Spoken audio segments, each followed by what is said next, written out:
예, 반갑습니다. 유상입니다. 예, 5월 12일 목요일 시사공감을 진행하도록 하겠습니다.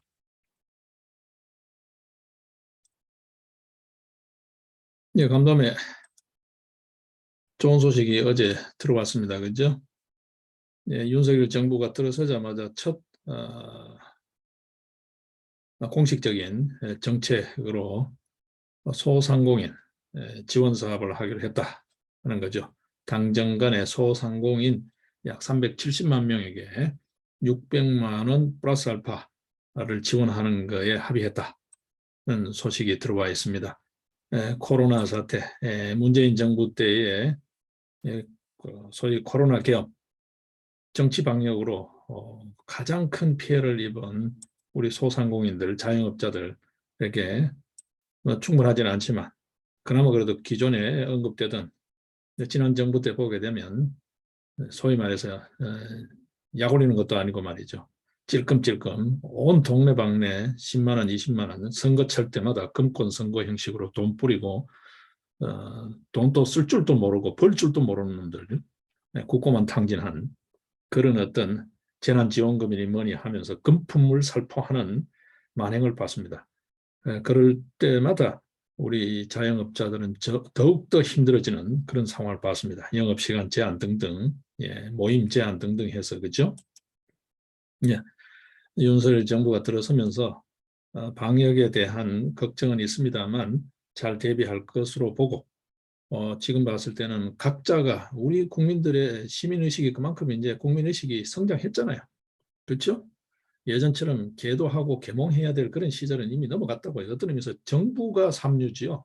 우리 국민은 선진적이고 인류인 반면에 그런 면에서 방향을 바꿔야죠. 이제 예방은 충분히 그 정도 위험성을 알리면 처음 말이지 충분히 알아들었죠. 치료 중심으로 바꿔야 됩니다. 치료. 치료제 제대로 구비하고 의료 체계 정비하고요. 지금 여러분들 우리가 의료 체계만 보더라도 그렇죠. 이국종 교수 여러분 기억하시죠? 예, 아덴만 그 피랍 사건 이후에 외상센터 전국 광역으로 이렇게 하겠다고 해가지고 들어갔는데 이국종 교수를 총책임자로 그렇게 맡겼는데 그 안에 온갖 비리들, 난맥상들 견디다 못해서 이국종 교수 그만두고 마는 예, 이 외상센터 하나도 정돈이 안 되는 우리나라의 의료 체계, 이 코로나 등등 이 감염병 사태에 얼마나 잘 효율적으로 대처할 수 있을지 이걸 시급히 정돈을 좀 해야 되겠죠. 이렇게 정말 돈 써야 될 때 제대로 쓰지 않고 그 코로나 때 그 간호사들인지 의료 인력들 얼마나 고생했습니까? 그 처우 제대로 하나도 안 하잖아요. 그런 처우는 제대로 개선하지 않으면서 돈은 전부 다 엉뚱한 데 다 갖다 쓰고 말이죠. 이 짓을 했던 문재인 정부의 그 후유증. 아마도 했으면 이들은 또 50만 원이 뭐 몇만 원이 하면서 또 찢어 발기면서 6.1 지방선거 또 금품 살포했을 거예요. 그죠? 네. 사악한 무리들 반드시 법적 역사적 심판을 해야 된다라는 거. 예, 이제 뭐 그 이야기보다는 초점은 소상공인들 370만 명에게 어쨌든 간에 600만 원이라는 큰 뭐 결코 적지 않은 돈입니다. 그죠? 예, 충분치는 않지만 이렇게 지급하기로 했다. 지원하기로 했다. 경우에 따라서는 소급 적용도 검토하겠다. 거슬러서까지 최대한 정부 예산이 허용하는 범위 내에서 애초에 공약으로 발표한 것은 50조 했습니다만 그렇게 될 때 또다시 국가 부채가 쌓이게 되는 문제가 생겨서 33조 원 규모로 일단 하겠다라고 했는데 굉장히 바람직한 것 같아요. 뭐 신용만 한다라고 일부에서는 할 수 있겠지만 33조 그렇다고 나라 빚을 늘려가면서 이전 문재인 정부 때처럼 그렇게 파렴치하게 그렇게 고간 털어가면서 그렇게 할 수는 없잖아요. 여러분 집안 살림을 살아도 충분하다 현재적으로 굉장히 합리적인 결정을 했다. 그러고 시의적절했다라는 생각을 합니다. 예, 이 돈이 너무 많이 풀려도 인플레가 생깁니다. 지금 그러다 보니까 미국 중심으로 해서 지금 빅스텝이라 그러죠. 이 긴축 정책을 막 합니다. 그러니까 금리도 올라가고 지금 여러 가지 이제 대외 여건들도 좋지 않습니다. 그죠? 우리나라의 자금 조달을 보게 되면 한국은행이 발권 등등해서 통화량을 관리하는 면도 있지만요. 기업이라든지 산업 기반이라든지 이런 데에 쓰여지는 자금은 소위 세계 시장, 해외 시장에서 조달하거든요. 주로는 이제 미국 자본 시장에서 조달하는 게 많습니다. 그쪽에서 돈을 빌려와 가지고 예를 들면 예전에 장기신용은행 이런 게 있었는데 요즘 뭐 어디로 통폐합되는지 모르겠습니다. 산업은행이나 뭐 이런 쪽으로 통폐합이 된 것 같은데 그런 쪽에서 정책 자금을 시중은행에 주죠. 그럼 시중은행이 다시 또 주고 이렇게 하는데 이제 그쪽 금리가 자꾸 올라가 버리니까 이 자금도 조금 어렵죠. 빅스텝이라는 그런 환경이 있습니다. 그런 환경에서 국가 채무를 자꾸 늘리는 것은 바람직하지 않습니다. 예, 여러분 아시다시피 예, 또 돈이 또 너무 많이 풀려도 인플레가 생겨요. 미국도 지금 인플레라든지 이런 우려 때문에 지금 빅스텝 초긴축 정책을 쓰는 거거든요. 예, 뭐 그런 면에서는 뭐 인플레, 물가죠. 지금 보게 되면 우리 밥상 물가부터 지금 물가 잡는 게 가장 시급하잖아요. 아마 아마가 아니라 어제 그저 첫 회의에서도 물가 잡아라. 그러고 정말 신발 밑창이 따를 정도로 그렇게 부지런히 열심히 현장을 뛰면서 일하자. 탁상공론을 할 게 아니다라는 이야기가 나왔다라고 보도되는 것도 여러분들 들으셨죠? 정말 그렇게 해야 됩니다. 그렇죠? 이제 정부가 정부다운 모범을 보이는 것 같아요. 아, 매번 쇼만 하고 말이죠.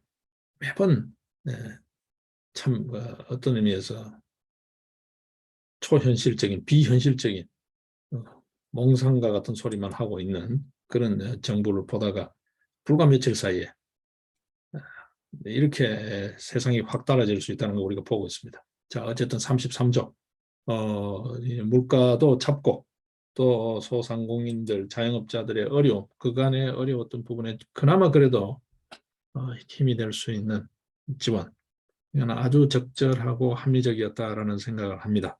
언론에서도 뭐 찬사가 쏟아지고 있죠. 참 천하의 불안당 같은 놈들, 정말 비현실적인 불안당들, 폐악무도한 불량 세력들의 그 돈, 돈잔치, 돈을 갖고 사람을 조종하는 아주 몰상식한 행동들요. 이제 돈 하나를 써도 제대로 쓸 줄 알고 관리를 할 줄 아는 정부가 들어선 것 같아요. 참 그나마 다행이고 반가운 소식이 아닐 수 없습니다. 자, 이 판국에 뭐라 그럽니까? 자, 이제 입법으로 가지고 또 행패를 부리다가 이제 결정적으로 이제 법률안이라는 게 국회 다수 빈껍데기지만 이것도 가짜백이지만 선거 소송 이런 게 다 진행되겠죠. 다 바뀝니다. 지금 대법관도 바뀌고 13명 중에 12명이 바뀝니다. 윤석열 정부 기간 내에. 그리고 헌법재판관들 싹 바뀝니다. 여러분. 그러면 그네들이 그렇게 철석같이 최후의 보루로 믿고 있던 사법부, 김명수 대법원으로 통칭되는 그 사법부도 이제 믿을 수가 없습니다. 여러분. 그러니까 지금 무슨 소리 나옵니까? 얘들은 헌법이고 뭐고 없죠. 예산 편성권을 국회가 갖자는 전혀 이제 전대미문에 뭐 이런 법제사에서 있을 수 없는 그런 소리를 지금 또 짓거리고 있습니다. 여러분. 불가능한 이야기인데 그 짓을 하고 있습니다. 뭐 개헌 선도 되지도 않지만 이제는 뭐 국회 다수당도 아마 무너질 거예요. 무너질 거라고 봅니다. 예. 부정선거, 선거 부정, 상설 특검을 반드시 하자라는 게 기본 방침이고 아마 그렇게 할 거라고 봐요. 할 거라고 봐요. 이 폐악질, 이 횡포 막는 딱 유일한 방법이고 우리 사회 이후에도 이런 세력들이 다시 이 정치 무대 전면에 권력 전면에 나서지 못하게 하는 아마 양식 있는 국민들 그렇죠? 투표는 국민들이 했는데 개표는 저가 하는 이런 행태들이 제거되지 않을까 싶습니다. 중앙선거관리위원회 정리해야 됩니다. 자, 이런 작업이 먼저 되고 난 다음에 개헌 논의를 하든 뭐든 해야 됩니다. 네. 이들의 개헌 논의 그렇게 바람잡이 하는데 우리 국민들이 이제는 휘둘리지 않습니다. 그죠? 별 소리를 다 하고 있습니다. 예산 편성권을 국회를 갖는 등 하면서 경우에 따라서는 개헌도 하자 그러는데 가당찮은 소리입니다. 가당찮은 소리입니다. 네, 그렇지 않아도 지금 이재명이 개항에서 어제 봉변을 당했죠, 여러분. 참 재미있는 이야기들이 있습니다. 어제 이재명에 관련해서 잡음도 있고 여러분 이미 아시니까 그건 또 입에 올리지 않겠습니다. 예. 개항이 호구냐고 시민이 직접 면전에서 항의하는 사태가 있었습니다. 그죠? 예. 이재명이 다 아시잖아요. 개항 시민들 글쎄요. 송영길이 지역구여서 가장 뭐 이리저리 계산 내보고 간 것 같은데 뜻대로 되지 않을 거예요. 뜻대로 되지 않을 거예요. 개항 시민들이 그렇게 호구가 아니거든요. 누구 말 따나. 예. 이제 예. 법카 등등 해서 이게 이제 국고 손실이죠. 법정 최고형이 내려질 수가 있습니다. 수사 진행되고 있으니까. 예, 6일 지방선거 글쎄요. 그게 불체포 특권 그거를 건질 수 있을까요? 어렵다고 봐야 되겠죠. 어렵다고 봐야 되겠죠. 예. 뭐 1년 되도록 회기를 할 수는 없잖아요. 예, 불체포 특권 어렵다고 봐야죠. 자, 이제 또 다른 조국보다 더 하죠. 훨씬 더 파괴력은 더 할 겁니다. 자, 그러면 이제 우리들 병원, 그 다음에 디스커버리 펀드 이런 쪽으로 이제 터져 나오기 시작하면 이재명, 문재인 권력 중심부, 문재인 정부의 권력 중심부로 임종석 뭐 이런 쪽으로 이제 올라가면 가관일 겁니다, 여러분.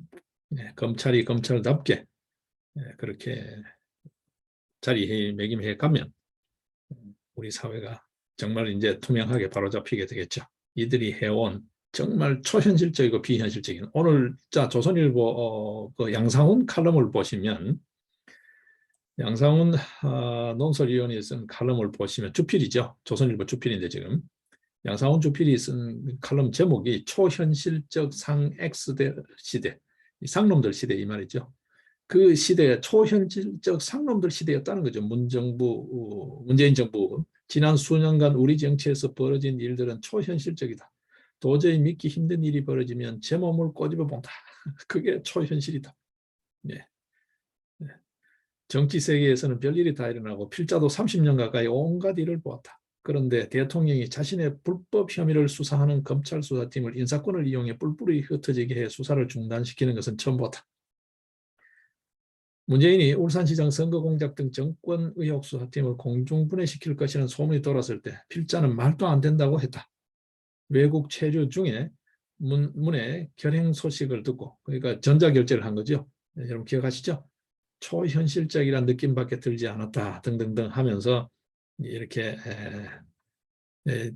써내려가요. 보통 조금 더 볼까요? 보통 사람들은 길에 떨어진 돈을 잘 줍지 못한다. 잘못이 드러나면 얼굴이 붉어진다.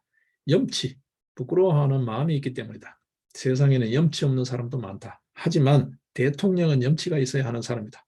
대통령 권력으로 할 수는 있어도 결코 해서는 안 되는 일은 스스로 멈추게 하는 것이 염치이기 때문이다. 대통령이 염치가 없으면 권력 전체가 염치가 없고 세상에 염치가 없어진다. 이 말이 참 무서운 말입니다. 세상에 염치가 없어지는 이들의 불량세력들의 폐악무도한 짓은 둘째치고 제가 늘 주로 말씀드려오는 게 그겁니다. 세상이 전체가 다 그걸 욕하면서 닮아간다는 거예요. 특히 자라나는 청소년들에게 뭘 가르칠 거냐는 거예요. 뭘 가르칠 거냐. 어떻게 살아라고 이야기할 수 있냐는 거죠. 문재인처럼 살아라고요? 이 불량 세력들처럼 살아라고 가르칠 겁니까, 여러분? 그럼에도 불구하고 지지하는 사람들이 있다 그래요? 도무지 이해할 수가 없어요. 그네들은 뭔 생각을 갖고 사는 사람들이 이해할 수가 없어요. 근데 그런 사람들도 지금 하나를 아래 버젓이 살고 있는 게 현실입니다. 엄연한 현실입니다. 예. 근데 그런 세력들이 더 이상 숙주를 찾아서 계속해서 이렇게 기생할 수 있는 그런 환경을 넣어야 되겠죠. 그런 의미에서 우리 모두가 이제는 좀 야무져져야 된다. 그런 의미에서 독해져야 된다. 단호해야 된다. 우리 한국 사람들 정이 너무 많아요. 물러요. 이제는 좀 단호해져야 됩니다. 그죠? 예. 한번 보십시오, 여러분. KTV 그 국회 방송이죠. 국회 방송의 구독자가 이틀 새에 10,000명이 줄었대요. 그러니까 이런 사람들은 대깨들이죠, 소위 말해서. 왜냐하면 윤석열이 뉴스 나오는 걸 보기 싫다는 거예요. 문재인 뉴스가 안 나온다는 거예요. 거의 뭐 수령의 졸개들 같은 대깨들 있죠. 네, 이런 짓이 또 있습니다, 여러분. 있습니다. 자, 우리 사회가 얼마나 지금 현재 도덕 불감증 시절인지 여러분 보셨죠? 어제 구로 길거리에 60대 남성 무차별 폭행으로 사망하는 사고가 있었습니다. 그죠? 예. 그 백주대로에서 피를 철철 흘리면서 사람이 죽어가고 있는데 그 지나가는 행인 무려 45명이 그냥 보고만 지나갔다는 거잖아요. 예, 이게 우리 사회의 현실입니다, 여러분. 이런 분위기를 누가 만들었을까요? 내로남불이죠. 뭐라 하든 간에 막무가내로 밀어붙이는 사람 말을 말처럼 듣지 않는 예, 민의에 귀 기울이지 않고 민심을 자기 식대로 호도하는 이런 불량 세력들, 염치 없는 권력들 때문에 세상 자체가 염치가 없어지는 거죠. 이게 더 무서운 겁니다, 여러분. 이들을 처벌하고 이들이 흐트려 놓은 이 일을 바로잡는 것도 간단치 않지만 이거는 더 오래 갈 거라고 봐요. 이렇게 염치 없는 세상을 만든 이 후유증은 이 5년이 50년, 500년이 될 수도 있다. 예. 여러분 조선 역사 한번 보십시오. 여러분. 잘못된 학문 사상 수입해가지고 조선이 온통 엉망진창이 돼버렸잖아요. 여러분. 그런 부분은 우리가 인문학적으로 검토를 하더라도요. 이거 정말 안 되는 거거든요. 여러분 아시다시피. 자, 최근에 터져 나오는 또 다른 이야기. 어제 탁현미 이제 뭐 북한 열병식 지가 훈수 떴다고 어떤 의미에서 양심선언을 한 거죠. 양심선언. 네. 촐싹대에다가 이제 헛발질 한 건데 정말 삽질을 한 건데 왕삽질을 한 거죠. 한 건데 어떤 의미에서 보게 되면 이게 공익제보선을 넘어서 가지고 거의 양심선언을 한 것 같은 모양이 되어버렸어요. 그렇죠? 우리가 이렇게 이적 행위를 했다라고 양심선언을 한 거죠. 그 가장 지근거리에서 행사하고 기획하고 다 연출하고 했던 놈인데 뭐 얼마 많은 이야기들을 다 듣고 흘렸을 거잖아요. 자, 우리 저 비밀번호 그 중요 기관들의 소위 웹사이트 비밀번호 유출 사건들 그 기억하시죠, 여러분? 예? 우리 국방연구소 등등등 이런 주요 기관들 해킹 당할 때 그 기억하시죠? 그때도 탁현미 이야기가 오르내렸습니다. 자, 이런 여러 가지들요. 또보다리 USB 등등 여러 가지 개운치 않은 게 너무 많아요. 너무 많아요. 그렇게 코올리게 애들한테 이 김정은이한테 진짜 입에 담기 민망할 정도의 그런 소리를 들으면서도 한마디 찍소리도 못하는. 이게 도대체 뭘까요? 이게 국민들 욕먹이는 거잖아요, 여러분. 그렇잖아요. 이게 지 하나의 도덕성 문제가 아니라고. 지가 하나가 그냥 참고 뭐 이런 문제가 아니라고. 우리 국민들을 다 욕먹이는 건데 찍소리 한마디 못하는. 이 뭔가 비밀이 있다. 뭔가 비밀이 있다는 거죠. 이게 뭐 이거 이런 소리도 음모라고 할지 모르지만 이거 뭐 누구나 다 이거 저 20년씩으로 아는 내용이잖아요. 네. 자 이제 자 이게 지금 저쪽 미국 쪽에서 터져나오는 이야기가 그겁니다. 그렇죠? 주한미군 철수하려고 했다. 사드도 빼려고 했다. 심지어는 여기 주한미군 군속 가족들 전부 다 본국으로 송환하려고도 했다. 그건 뭔 말입니까? 그냥 내팽개치는 거죠. 그건 뭐 불보듯이 뻔한 거잖아요. 적화되는 거죠. 무력 통일되는 거죠. 소위 말해서. 예, 전쟁이죠. 뭐. 예, 그 짓을 해놓고 이전 정권처럼 그렇게 남북 간에 마찰이 없었다. 평화가 잘 유지됐다. 이런 예, 꿈 같은 소리 하고 있습니다. 예.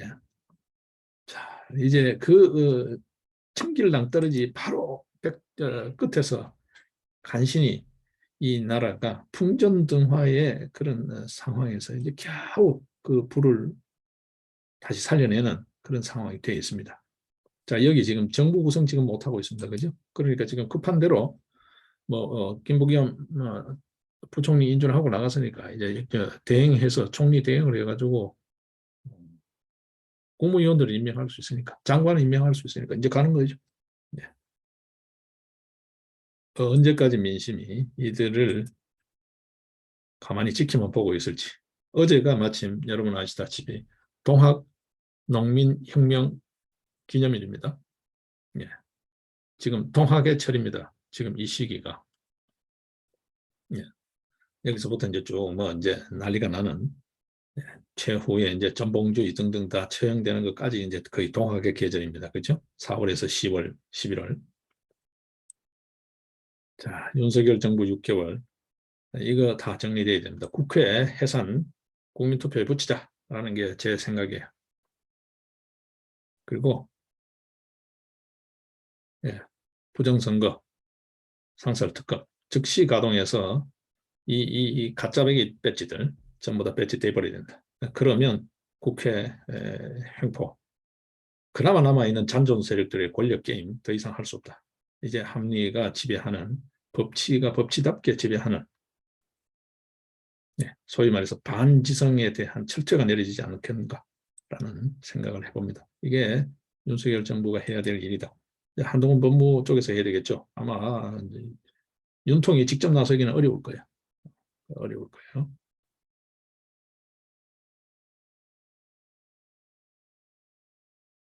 자, 일단 여러 가지들 이야기들이 있습니다. 그죠? 앞서 제가 말씀을 드렸는데 그 관련해서 보게 되면 그렇습니다. 이 김영수 대법원부터 믿을 수가 없습니다. 대법원장하고 대법관 12명이 아마 임기 중에 전부 교체될 거고요. 헌법재판관 9명 전원이 다 교체되게 됩니다. 다 교체되게 됩니다. 지금 현재 계류 중인 사건들이 꽤 많습니다, 여러분. 네. 당장 보게 되면 올 9월 달부터 이제 김재형 대법관부터 해가지고 하나 둘 그냥 가만히 둬도 임기가 만료돼서 바뀌고요. 그 전에도 지금 현재 어제 보게 되면 꽤 오랜만입니다, 여러분. 이게 이제 고소 고발이 된 지 무려 어떻게 되나요? 한 8개월 됐죠. 8개월 됐죠. 예, 고소인 일단 민경욱 전 의원 연수울 그 이제 이 조재현 연수울 양산을 재검표 방해 혐의 직접적으로 직권남용 뭐 이렇게 될 건데요. 뭐 더 나가게 되면 공무 집행을 어떻게 방해하는 그런 꼴이 되어 버리는데 뭐 그렇게 갈지 자세히는 모르겠습니다만 어쨌든 조재현 고소된 사건에 고소인 조사가 어제 있었습니다. 8개월 질질 끌다가요. 이제 정권 바뀌니까 경찰이 이제 눈치를 보는 거죠. 어쨌든 이 고소 고발된 대법관들이 선거 소송 관련해서 재판을 불공정하게 진행하고 증거 채택을 아주 이상하게 하면서 고소 고발되는 사건들이 많아요. 황교안 전 총리 같은 경우에 재검표 현장을 보고 나오면서 통탄한 내용이거든요. 이 대법관들이라기보다는 거의 공범들이다. 범법자들 집단이다. 라는 통탄할 정도로 고소 고발된 사건들이 많습니다. 이 사건들이 제대로 수사되면 기소 송치가 되게 되면 뭐 알아서 대법관이 기소됐다는 거는 기소 의견 송치가 됐다는 거는 그건 뭐 양심상 그 자리에 있을 수가 없잖아요. 그렇게 되든 뭐 어쨌든 뭐 끝까지 철면피로 버티면 뭐 예전 애들이 잘하는 게 끝까지 우기고 악다구니 하는 거잖아요. 끝까지 버티면 임기 만료 때 교체하면 되니까요. 일단 뭐 임기 만료 교체 그걸 기준으로 하더라도 9월부터 이제 하나 둘 정리되기 시작합니다. 하나 둘 정리되기 시작합니다. 예. 맨 마지막에 천대엽인데요. 예. 천대엽인데 2027년까지 가는데요. 그때까지 천대엽이가 버틸 수 있을까요? 천대엽 재판관 오는 5월 23일 연수을 변론기일 공판 진행 양심적으로 똑바로 잘 해야 됩니다. 이상한 짓 하면 임기 전에 사법 처리되는 의법 처리되는 꼴을 당할 수도 있어요. 이런 소위 말해서 정치 판사들이 법원을 장악하고 있는 이 꼴도 오래가지 못합니다. 윤석열 임기 내에 모두 정리됩니다. 헌법재판관 9명 전부 다 정리됩니다. 여러분. 전부 정리됩니다. 오경미가 이제 마지막으로 남는데 글쎄요. 오경미가 관여하고 있는 재판들 한번 봐야죠. 어떤 사건들이 배당되는지 한번 봐야죠. 오경미도 대법관다운 처신 똑바로 하지 않고 정치 판사 노릇 놀다가는 한 방에 갑니다. 이제 자 일단 그 자세한 거는 천천히 여러분들이 한번 보시기로 하고요. 임기들이 돌아오게 됩니다. 하나 둘 하나 둘요. 일단 내년 7월 되면 박정화, 김명수 정리되고요. 조재현 또 내년 7월입니다. 그리고 2024년 1월 달에 안철상, 민유숙, 그 다음에 2024년 8월에 김선수, 이동원, 노정희, 이 소위 골 때리는 애들 있죠. 2024년 8월입니다. 그냥 둬도 임기 만료가. 12월 달에 김상환, 그 다음에 2026년에 노태학 이 친구도 지금 중앙선관위장으로 문재인이 마지막에 알박기 하고 간 친구죠. 노태학이도 문제가 많아요. 안산 재검표 과정에서 투표관리관 도장이 없는 투표지를 유효로 인정하는 등 이 아주 악명이 이제 자자한 친구입니다. 노태학, 이흥구 2026년이에요. 그 다음에 이제 윤석열 정부 임기가 거의 마무리될 때 천대엽인데요. 2027년. 그리고 천대엽 임기까지 잘 갈 수 있으려나 관심사입니다. 자, 어쨌든 간에 이렇게 대부분 또 싹 다 바뀝니다, 여러분. 싹 다 바뀝니다. 자, 그나마 그래도 마지막까지 이제는 세상이 바뀌었다는 걸 좀 자각하고 국익을 생각하고 민생을 생각하고 합리라는 걸 조금이나마 반지성주의라는 소리를 안 들을 정도로 조금이나 그래도 염치 있는 행동을 기대했던 이 민주당, 이제는 예산 편성국까지 국회가 왔자는 정도에까지 거의 이제 막 가버리는, 거의 정신 나가버린 짓을 지금 망발을 쏟아내고 있는 이 집단들요. 이 집단들. 글쎄요. 그 수개나 다름없는 문재인에 대해서 저 어제 보니까 뭐 MBC에도 뉴스가 나오고 무슨 뭐 동정 보도하고 지금 소위 지지 세력 결집을 하기 위해서 온갖 쇼를 하고 있는 셈인데, 조용히 살겠다고 그러면서 뭐 내가 그랬냐, 뭐 걔들이 그랬지, 뭐 이렇게 또 이제 둘러대겠죠. 나는 조용히 살고 있는데 걔들이 들여다보고 뉴스를 했다, 뭐 이럴 수 있겠지만 어쨌든요. 자, 퇴임하자마자, 그러니까 양산 내려가자마자 그 양산 내려가는 날 시민단체죠. 탈원전 반대 시민단체 및 거기 관련하는 시민들 2,666명이 탈원전 관련해서 직권 남용 등 여러 혐의들이 있습니다. 남용 등 혐의로 대전지검에다가 문재인을 고발하는 일이 있었어요. 혐의가 명백하다. 너무 명백하기 때문에 즉각 소환해서 조사해야 된다라고 이야기할 정도로.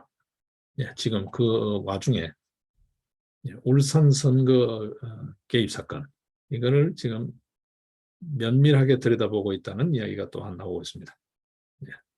과연 조용히 살 수 있을는지, 그 숱한 악행들 폐악질을 하고 정말 조용히 살 수 있을는지. 역사는 그렇게 그런 사람들을 조용히 살게 두지 않았어요. 선행 미담 이런 걸로 소문이 역사의 기록에 대해서 세세생생 전해지는 것도 있지만요, 악행을 해도 전해집니다, 여러분. 그런 기록들은 많이 있습니다. 여러분들이 보셔서 잘 아시다시피 우리가 이제 관심 있게 지켜봐야 될 것 같아요. 이제는 이들이 마지막으로 기댈 수 있는 그 최후의 보루도 무너져 내리고 있다. 대법원, 헌법재판소. 믿을 수가 없다. 자, 일단 이런 어떤 시스템부터 잡아야 되고, 그 다음에 중앙선관위 전면적으로 쇄신해야 됩니다. 이 선관위 자체를 이게 제도적으로 좀 이렇게 완전히 독립되게, 이 대법원 산하기관처럼 지금 그렇게 되어 있잖아요. 각급 법원에 지방선거관리위원회가 각급 법원 산하에 되어 있고, 중앙선거관리위원회가 대법원의 산하기관처럼 독립기관이면서도 분명히 그렇게 되어 있습니다. 그죠? 판사들이 다 장악하고 있으니까 이거 분리해야 된다고요. 분리해야 되고, 이 선거관리위원회라는 게 상설기구나 이렇게 공무원 조직으로 있을 필요가 있나? 라는 거죠. 이게 어떤 의미에서 제3자적 민간기구로 선거 때마다, 이 민간기구라는 게 정당 이해관계인들이 참여를 해야 되겠죠. 이게 선거 때마다, 선거 때 일정 기간 동안에 그렇게 비상설기구로 있어도 되고, 필요한 공무원들은 파견하는 형식으로 그렇게 운영하면 되지 않겠는가. 선관위에 뭐 전문적인 선거관리 요원들 특별히 하는 것도 없어요. 그러니까 하는 짓이 매번 정당 일에 간섭하고 하는 거예요.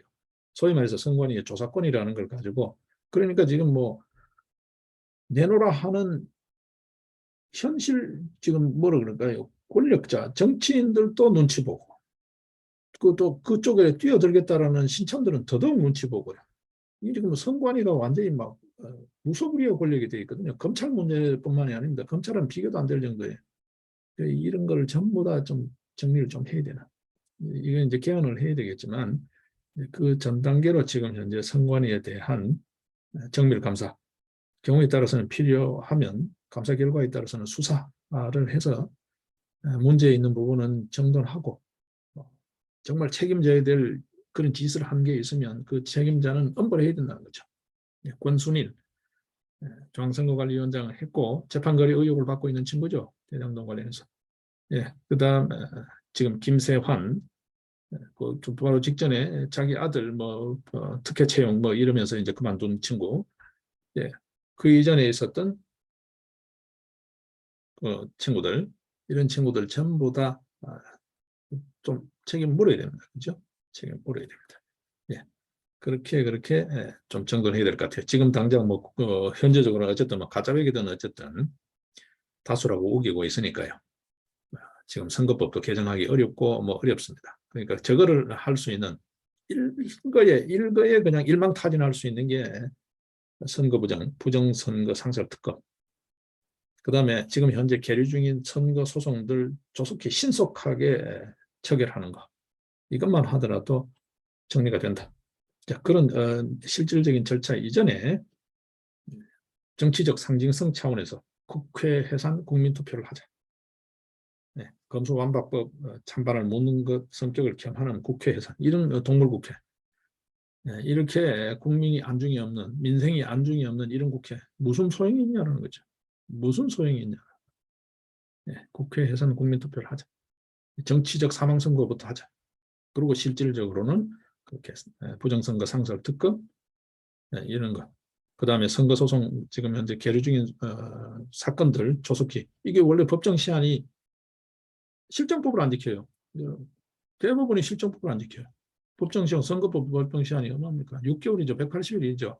지금 2년이 돼도 아직 선거소송 결론이 난 게 하나도 없어요. 이거 빨리 조속히 선거재판 빨리 해라 라는 거지. 자, 그렇게 실질적으로 해가고요. 그렇게 하면 잡힐 거다라는 생각을 해요. 바로 일거에 걷어낼 수 있다. 일망타진할 수 있다 생각을 합니다. 자, 일단 오늘은 밝은 소식으로 시작해서 그 관련돼서 또 발목 잡기.